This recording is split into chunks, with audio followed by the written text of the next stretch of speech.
I never really planned to become the one holding everything together. It just sort of crept in. One doctor's appointment, one late-night call, one spilled medication bottle at a time. My father's first fall felt like a warning bell, but I didn't realize it back then. I thought I was just helping out for a while, a temporary patch. But the patch became the foundation, and before I knew it, I wasn't just helping. I was responsible for all of it. My brothers? They meant well, I guess. They called on holidays, sometimes sent flowers for Mom's birthday, but they had their own lives, big jobs, faraway cities, families. I was here. I was always here. The one chasing down prescriptions, arguing with insurance reps, pushing wheelchairs through hospital corridors under buzzing fluorescent lights. I didn't complain. Not really. I figured someone had to step up, and that someone was me. It's strange how quickly your own life slips through your fingers. I stopped dating. Stopped dreaming. My career stalled somewhere between promising and available for emergencies. Weekends weren't for resting. They were for sorting medications and meal prepping. Every time I thought I might catch my breath, something else would fall apart. And yet, I stayed. I always stayed. Because love, I thought, was action, not words. But some nights, when the house was quiet and I was folding laundry at midnight, I'd wonder if anyone really saw me, if love meant they'd see me too. Once I overheard my mom on the phone, her voice low but clear. "You know," she said, "your brothers are the real legacy of this family." I froze. Not angry, just hollow. I smiled to myself, finished folding the towel, and thought, they'll understand one day, they'll see. Mornings always started the same. Coffee, strong and silent, while the house stirred slowly awake. I'd sit at the kitchen table flipping through their medical notes, pretending I wasn't tired, pretending I wasn't scared. The scent of toast, the hum of the fridge, the clink of pill bottles. These became my soundtrack. I'd smile when they came downstairs, ask how they slept, listen to the same stories I'd heard 100 times. And I meant it. I really did. But some days, I felt like a ghost in my own life. I missed birthdays, weddings, the chance to say yes to anything spontaneous. Friends stopped inviting me out, not out of cruelty, just practicality. They knew I'd say no. I started measuring my time in refills and appointments, in silent victories like getting through a week without a fall, a panic attack, or a late-night ER visit. People told me I was strong, brave even. But I didn't feel brave. I felt like a tired daughter trying to hold a world together with duct tape and hope. And still, even when they were sharp with me, even when my mother's words stung like paper cuts, I kept showing up. Because deep down, I believed that loyalty mattered. That being the dependable one meant something, that maybe, just maybe, they'd look back and see what I gave. Not for praise, but for recognition, for a place at the table not just as their caretaker, but as their daughter, their equal, their legacy too. It's funny how silence grows roots. You stop correcting the little things, the backhanded comments, the overlooked kindnesses. You let them slide, thinking there'll be time later. A moment when they'll see all the hours, the meals, the sacrifice. When they'll turn to you and say, "We couldn't have done this without you." I kept waiting for that moment, believing in it, telling myself, maybe tomorrow. One afternoon, after a long day of driving them to back-to-back appointments, I stood in the hallway, invisible. They didn't know I was there. My mother was on the phone again, her voice softer than usual, almost proud. "The boys," she said, "they'll carry the family name. They're the real legacy." I didn't flinch. I didn't cry. I just stood there, shoes still on, grocery bags in hand, and let the words sink like stones into my chest. Heavy. Familiar. I could have walked in and said something, demanded recognition. But what would that change? So I unpacked the groceries, cooked dinner, set the table. Same as always. My hands moved out of habit, but my mind was somewhere else. Somewhere quieter. I thought about all the times I held them through illness, soothed their fears, paid their bills with money I didn't really have. Wasn't that a legacy too? Later that night, while folding towels in the laundry room, I let myself smile. Not out of joy, out of clarity. I wasn't bitter. Not yet, just resolved.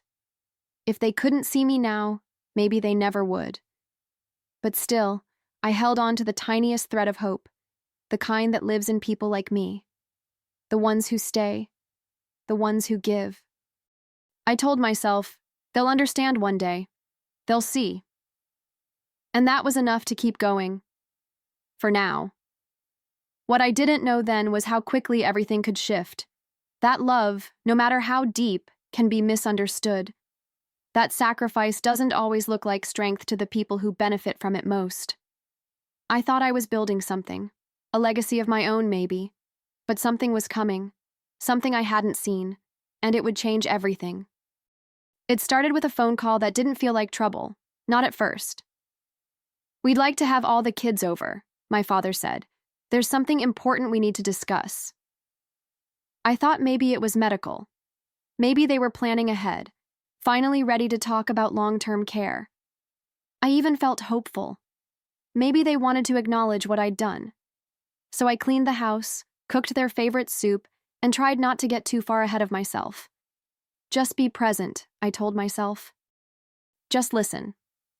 The day came, and the house filled with voices that hadn't echoed through it in years. My brothers arrived, one with a tight hug, the other with a bottle of wine and a distracted smile. They seemed uncomfortable, like guests in a hotel lobby, not the home we'd all grown up in. Still, I poured drinks, set out snacks, tried to smooth the tension like I always did. My mother took her seat at the head of the table. My father cleared his throat. And then everything changed. "We've updated the will," he said, his voice careful, as if rehearsed. "We wanted to be fair, to keep things simple." My chest tightened, but I nodded. Okay, that's fine. I waited for the words that would make sense of everything, but instead I watched them slide a folder across the table. Inside, the house, the savings, the heirlooms, all of it going to my brothers. To me? A sentence scribbled in a legal tone, with gratitude for her support and strength. I didn't say a word. My mouth opened, then closed. My brothers looked away, one pretending to sip his drink, the other staring at the floor. Gratitude, strength, as if I'd been a nurse passing through, as if the years I gave were just appreciated, not lived, not felt. Something in me folded inward, not loud, not angry, just hollow, a slow unraveling, like thread pulled from a favorite sweater. I thought I understood sacrifice, but this was erasure. I kept my face still, the way you do when your heart splits in public and there's no polite way to break down. I could hear them talking, something about legal logistics, tax benefits, probate. The words floated around me like fog. I wasn't listening anymore. I was staring at my hands. These hands that had lifted my mother from the bathroom floor, that had changed dressings, signed checks, carried groceries, and wiped away tears they never knew I cried. My hands, empty. No one asked what I thought. No one paused to say, "This doesn't feel right." Even my brothers, who had the decency to look uncomfortable, stayed silent. I wondered if they'd expected this too. If they'd been told ahead of time, or if this was just as surprising to them, and they chose convenience over conscience. I searched their faces for a flicker of guilt. One gave me a weak smile. The other wouldn't meet my eyes. That told me everything. I wanted to scream. I wanted to flip the table, tear that will in half, list every receipt, every appointment, every night I spent awake so they could sleep. But I didn't. I didn't want to give them the satisfaction of seeing me break. So I nodded. Said thank you, like some loyal employee getting a plaque after 20 years of unpaid overtime. My voice didn't shake, but something inside me did. It wasn't just about money. It was something deeper, more permanent. What they took from me wasn't measured in dollars or square footage. It was the quiet dignity of being acknowledged. It was the simple, human need to matter, to belong. I had been the one holding this family together, and now I wasn't even in the frame. I smiled through it, told them I understood, and deep down, a new silence took root in me. Colder, sharper than before. Not the silence of endurance. The silence of someone who just woke up. I left before dessert. No one stopped me. No one followed me out. I walked to my car, the same one I'd driven to late-night pharmacies, to hospitals, to pick up groceries with coupons and a tight jaw. I sat behind the wheel, staring at the dashboard like it could explain something, like it might blink out an answer. Instead, I just sat there, listening to my own breath, slow and shallow. My body felt like it weighed more than the car itself. On the drive home, everything looked the same. The trees, the streetlights, the quiet hum of a neighborhood pretending nothing had changed. But something had. Something permanent. I wasn't just hurt. I wasn't just tired. I was erased. And that ache? It didn't come from losing an inheritance. It came from realizing that all those years, I was hoping for a kind of love that maybe never existed in the first place. Not for me. I pulled into my driveway, sat there with the engine off, and let the silence wrap around me. I didn't cry. I didn't shout. I just sat still, letting the betrayal settle like dust in an empty room. It's strange the way clarity arrives, not as a thunderclap, but as a whisper that says, you gave them everything, your time, your peace, your years, and now they had taken even your place in the family. That night, I didn't sleep. I lay there, eyes wide open, not haunted, but awakening. For the first time, I didn't feel obligated to fix anything. I didn't feel like covering for anyone. I felt the beginning of something I hadn't allowed myself in a long time. Stillness. A pause. And somewhere in that quiet, a single thought emerged, steady and calm. No more. The next morning, I didn't call to check in. I didn't send reminders for appointments or refill their prescriptions. I just stopped. Not out of cruelty, but out of clarity. I'd spent years being their safety net, catching every fall, fixing every mess. And now I let go of the rope. At first, they didn't notice. A missed voicemail here, a skipped grocery delivery there. But by day 3, the silence began to echo. I started keeping my phone on silent, not to punish anyone, but because I didn't owe them my constant availability anymore. I walked around my apartment like it belonged to me again. I opened the windows. I played music. I cooked for one and left the dishes in the sink. It felt strange at first, like wearing clothes that didn't quite fit. But with every quiet hour, I started to remember who I was before I became the person who fixed everything. They started calling more often, my mother leaving clipped messages, my father asking if I'd forgotten something. I didn't answer. I couldn't. Because the truth was, they'd forgotten something first. They'd forgotten me. The real me. The woman who held everything together not out of duty, but out of love. And when they chose to overlook that, when they said gratitude was enough, they broke something they didn't even see was fragile. Meanwhile, I began to reclaim pieces of myself, one breath at a time. I opened an old notebook, one I hadn't touched in years, filled with sketches and ideas I'd always told myself I'd get back to someday. I made a list, not of chores or medications, but of goals. Things for me. Small things, honest things. I wasn't angry anymore. I was rebuilding, quietly, carefully, and for the first time in a long time, for myself. I didn't tell anyone right away, but I started tracking everything. Every dollar I'd spent on their care, every medical bill I'd paid from my own account, every prescription, every taxi to a late-night ER visit. I still had the receipts, the bank statements, the text messages confirming appointments I'd made. At first, it felt petty. But then I realized it wasn't revenge. It was record-keeping. It was accountability. Something they had never offered me. My lawyer was kind. She didn't ask why it took me so long, just listened, nodded, and helped me build the timeline. She said, Most people don't think to do this until it's too late. I just smiled and said, "It's not too late." I wasn't chasing money. I was building a mirror, one they couldn't look away from. If they wanted to reduce me to strength, then I'd show them just how structured that strength could be. Documented, detailed, unshakable. At home, the quiet became sacred. I stopped flinching when the phone rang. I stopped checking in out of habit. I started saying no, not with guilt, but with peace. It was strange how liberating it felt to not rush in, to let things fall apart that weren't mine to hold anymore. The laundry, the appointments, the bills, they began piling up on their end. And I didn't pick up the pieces. I let them see what a day without me really looked like. And while they scrambled, I built. I took a course I'd put off for years. I started painting again, just for me. I even booked a weekend away. Alone, no explanations. I walked through a quiet town with a coffee in hand and no one to answer to. I looked at the sky and thought, this is what space feels like. It wasn't loud, it wasn't dramatic, but it was mine. All mine. And that was more powerful than any inheritance they could have offered. Eventually, their silence cracked. My mother called 3 times in one morning, her voice more strained each time. My father sent a text.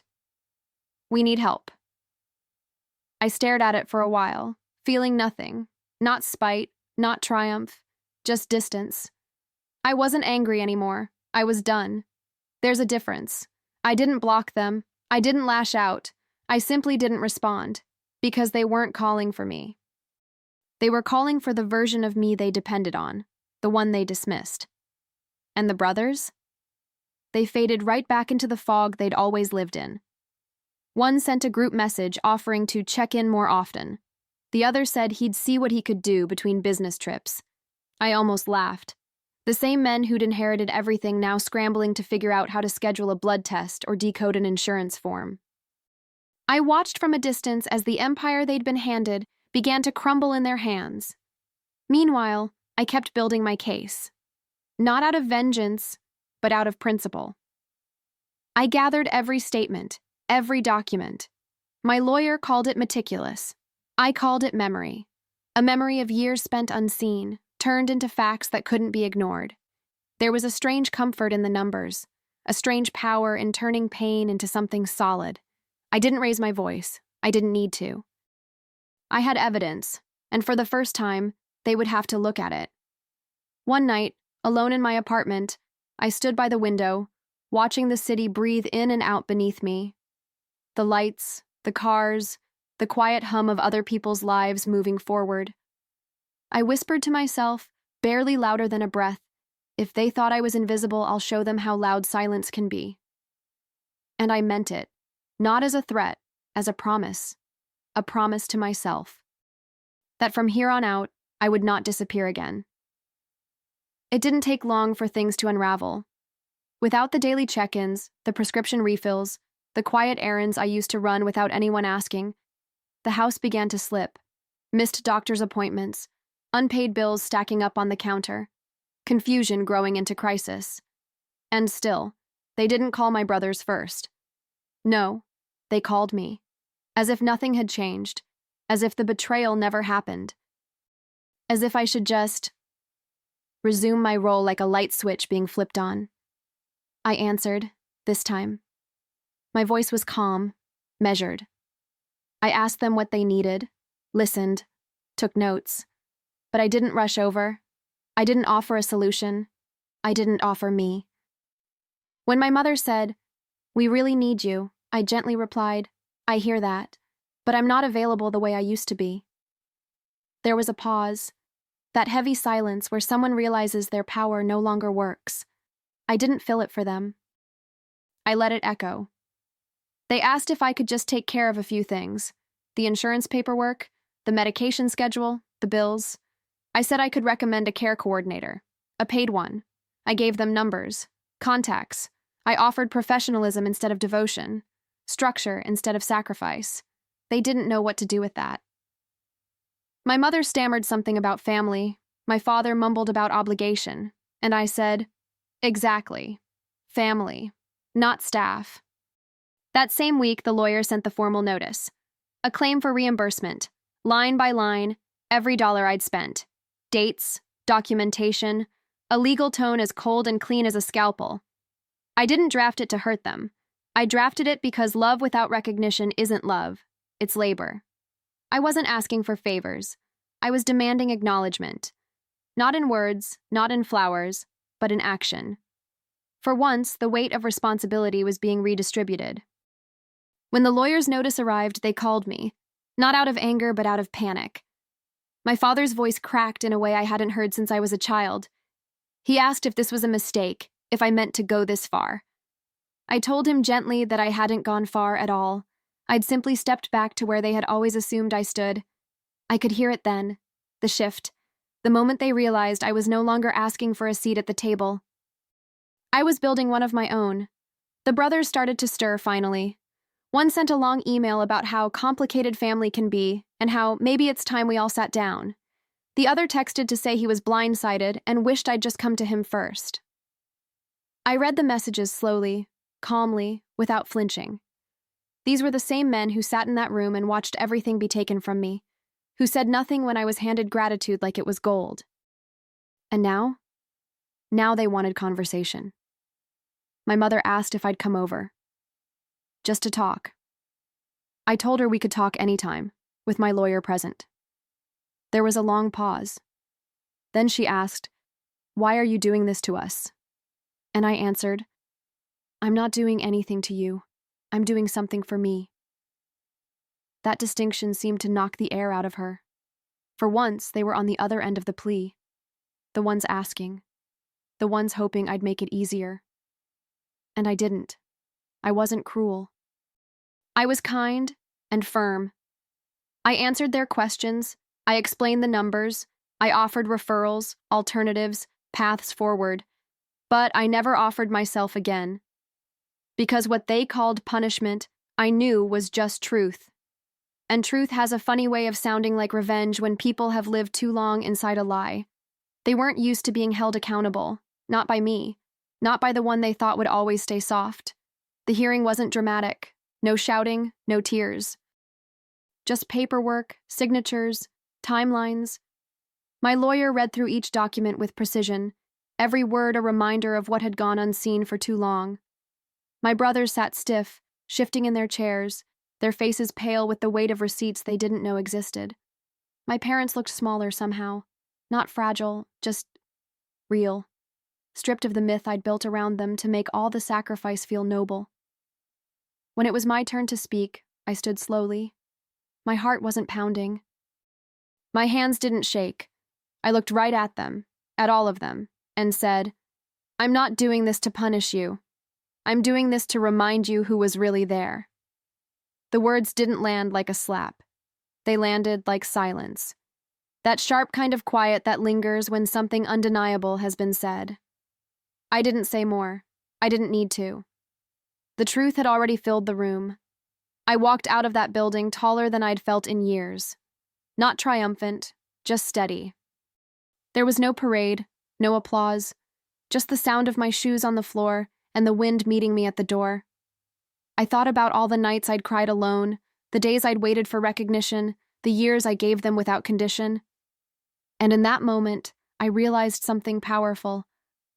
I was never invisible. They just weren't looking. I didn't hate them. I wasn't bitter. But I no longer belonged to that story, the one where I give and hope someone finally sees. That version of me had ended, quietly, permanently, and as I turned the corner toward home, I felt it, not just freedom, but direction, not just survival, but choice. There was still one thing left to do, one more page to write, and this time, it would have my name on it. In the weeks that followed, my parents tried to fix things. There were hesitant calls, offers to adjust the documents, soft apologies wrapped in guilt. My mother said, "We just want to make it right." But some things, once fractured, don't go back to how they were. And I wasn't looking for repairs. I wasn't looking to be reinstated into a family that had only valued me when I was silent and useful.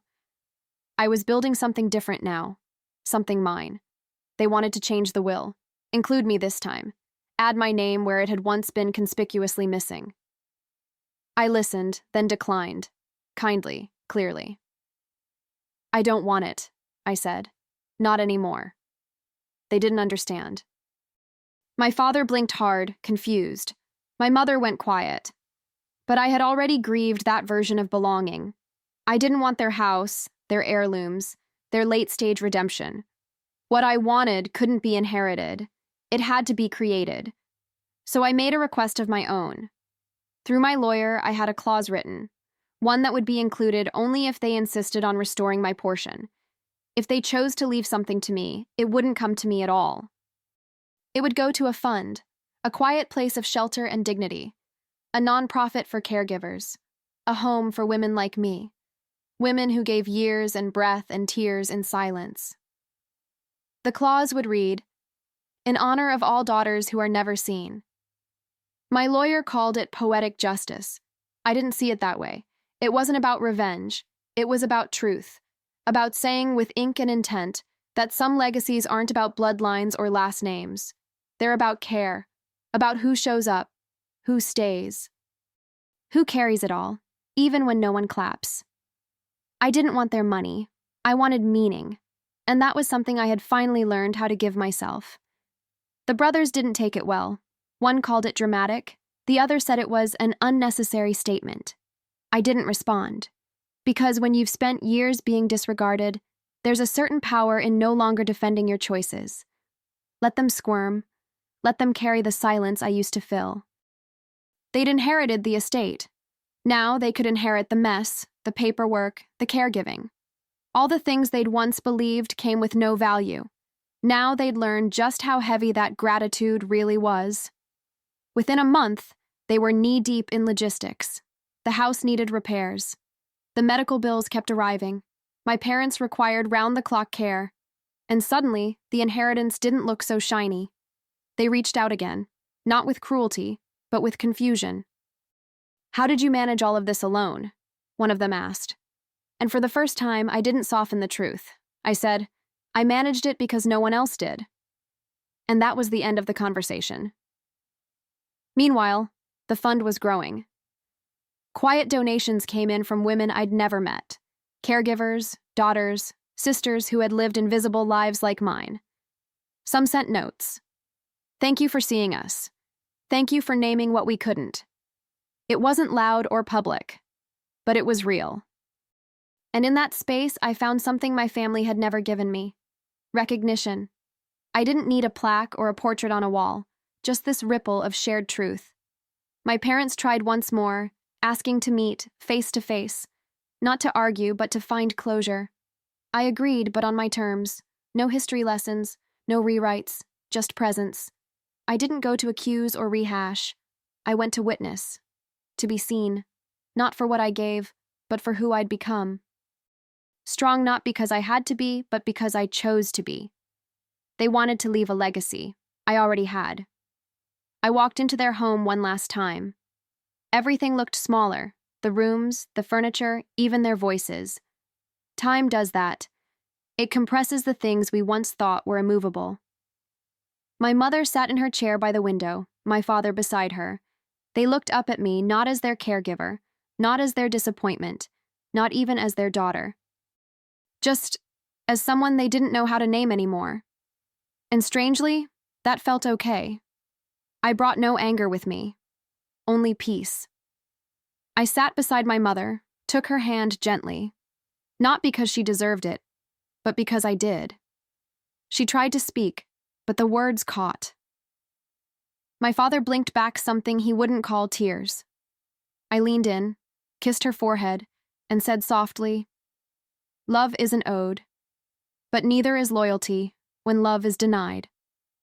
Her eyes closed, not in pain, in recognition. Maybe for the first time. I stood up, calm and whole. There was nothing left to fix, no apology I needed to wring from their mouths. I didn't need them to see me anymore, because I had finally seen myself. Fully. And that was the kind of inheritance no paper could hold. I walked out with nothing in my hands and everything in my chest. Dignity, truth, freedom.